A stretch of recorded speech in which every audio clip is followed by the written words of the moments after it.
कल 27 तारीख को सिंगनपुर पुलिस स्टेशन विस्तार में गुना दाखिल हुआ है, जिसमें बनाव इस प्रकार है कि नक्षत्र सेफ लॉकर नाम की एक इंस्टीट्यूशन जो 2015 से सिंगनपुर चार रास्ता के पास लॉकर फैसिलिटी देने का काम कर रही है। उसमें से एक फरियादी जिसका नाम रमेश भाई बगानी है, उसका कहना यह है कि उसके लॉकर में से 63 तोला सोना है जो गायब हो गया है। इसके बारे में जब हमें पता लगा तो इसके साथ साथ 5 और लॉकर के जो कस्टमर्स हैं उनका भी सामान गायब हो गया, और अभी तक जो हमें इंफॉर्मेशन मिली है उसके तहत 6 लॉकर में से टोटल 207 तोला जितना सामान, जिसकी वैल्यू लगभग 2 करोड़ 67 लाख रुपए जितनी बनती है, अभी गायब हुआ है। जैसे ही पुलिस स्टेशन में ये माहिती मिली तो हमने जो लॉकर के ओनर हैं जिनका नाम महेश भाई डियोरा, उनके दो बेटे हर्ष भाई और हरि कृष्ण, उनको हमने पकड़ा और उनसे जब क्रॉस क्वेश्चन किया तो हमें पता लगा कि उन्होंने एक आदमी जिसका नाम मनीलाल है उसके साथ डुप्लीकेट चाबी बना के ये जो 6 लॉकर है उसको तोड़ा, और ये 6 लॉकर में से लगभग 207 तोला जितना सामान जो है वो निकाला और चोरी किया। जब हमें इसका कारण जानना चाहा तो हमें पता लगा कि उनका जो बेटा है हर्ष, तो उसने शेयर मार्केट में लगभग 3 करोड़ रुपए जितने पैसे गवा दिए थे, जिसकी भराई करने के लिए उन्होंने यह कदम उठाया। और इस पूरे बनाव में सिंगनपुर पुलिस स्टेशन में एफआईआर दाखिल हुई है भारतीय न्याय संहिता 316(2),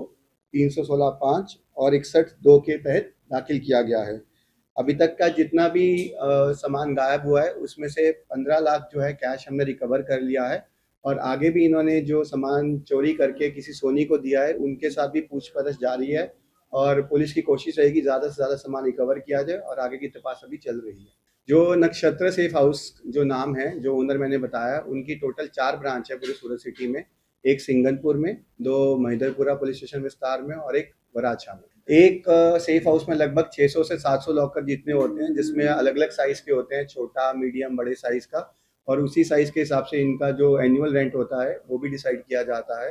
तो ये जो सिंगनपुर चार रास्ता में जो नक्षत्र सेफ हाउस था, ये बनाव उस लॉकर फैसिलिटी में हुआ है। अभी तक जो ये बना पूरा बना है, दूसरे लॉकर फैसिलिटी में से कोई भी हमारे तक फरियादी नहीं पहुंचा है। लोग अपने अपने लॉकर में से जो है सामान एक बार वेरीफाई और चेक कर रहे हैं। यदि कोई फरियादी हमारे पास आएगा तो जो भी लीगल कार्रवाई उसके तहत बनती होगी वो हम आगे करेंगे। ये जो इंसिडेंट है इसको बहुत सीरियसली लेना चाहिए, क्योंकि सूरत शहर जो बहुत ही एक डायमंड और ज्वेलरी पे डिपेंडेंट इकोनॉमिक्स है इसका, तो उसमें इस तरह का बनाव थोड़ा सा इस सिचुएशन को ग्रेविटी दिखाता है कि ये जो बनाव बना है इसमें से एक सीखने वाली चीज़ ऐसी है कि जो लॉकर फैसिलिटी है आप वेरीफाई करके जो आपको लगता है कि जिसके क्रेडेंशियल्स अच्छे हों, आप उसी लॉकर फैसिलिटी का इस्तेमाल करें, और जो भी अपना सामान है वो कंटिन्यूसली चेक करें ताकि किसी तरह का कोई भी बनाव ना बने भविष्य में। जो प्राथमिक तपास के तहत हमें मालूम हुआ है कि ये जो हमारा मेन फरियादी है रमेश भाई, ये इसने 2020 से इस लॉकर का इस्तेमाल करना शुरू किया था, और जब हमने आरोपियों का क्रॉस क्वेश्चन की तो उन्होंने बताया